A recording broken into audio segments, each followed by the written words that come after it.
ମୁଁ ହିମାଂଶୁ କୁମାର ମହାନ୍ତି ବିଜେପି ସଂଗଠନ ଟାଇମ୍ସ 19ତମ ସ୍ୱାଧୀନତା ଦିବସ ଅବସରରେ ଯେଉଁମାନେ ଶହୀଦ ହୋଇଛନ୍ତି ଶହୀଦମାନଙ୍କ ପାଇଁ ପ୍ରଥମେ ମୋର ଅନ୍ତରରୁ ମୁଣ୍ଡନ ପ୍ରଣାମ।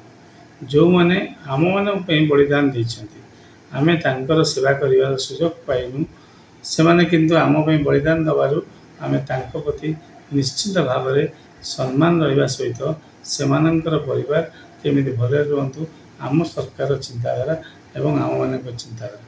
ମା ତୁଝେ ସଲାମ, ଯେଉଁଠି ମାଆର ଶବ୍ଦ ଆସୁଛି, ଯେଉଁଠି ଭାରତ ମାତାର ଶବ୍ଦ ଆସୁଛି, ଭାରତ ମାତାକୁ ଯିଏ ବି ଗୋଟେ ରଙ୍ଗ ଟିପାଟିଏ ପକାଇବ, ଯଦି କୌଣସି ଭାବରେ ଆମେ ତାକୁ ଦରକାର ପଡ଼ିଲେ ଆମେ ଆମର ରକ୍ତ ଦେବା ପାଇଁ ଆମେ ପଛେଇବୁ ନାହିଁ, ମାଆକୁ କିନ୍ତୁ ଚିତା କରେଇଦେବୁ ନାହିଁ। ଏହା ହେଉଛି ଆମ ଓଡ଼ିଆର ପ୍ରତୀକ, ଓଡ଼ିଆର ସ୍ୱତନ୍ତ୍ର। ଏବଂ ଏ ଯେଉଁ ଭାସ୍କର ନ୍ୟୁଜ୍ ଗୋଟେ ପ୍ରୟାସ କରିଛନ୍ତି, ଗୋଟେ ଭଲ ପ୍ରୟାସ, ଏ ପ୍ରୟାସକୁ ସ୍ୱାଗତ ଯୋଗ୍ୟ। ଭାସ୍କର ନ୍ୟୁଜ୍ ସବୁବେଳେ ଗୋଟେ ନୂଆ ଢଙ୍ଗରେ ନୂଆ ଭାବରେ ସବୁବେଳେ ସମସ୍ତଙ୍କୁ ସଂଗଠିତ କରିଆସେ।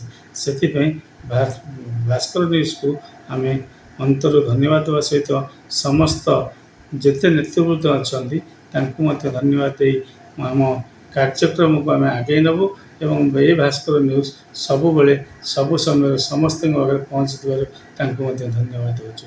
ଜୟ ଜଗନ୍ନାଥ, ଜୟ ଜଗନ୍ନାଥ, ଜୟ ଜଗନ୍ନାଥ।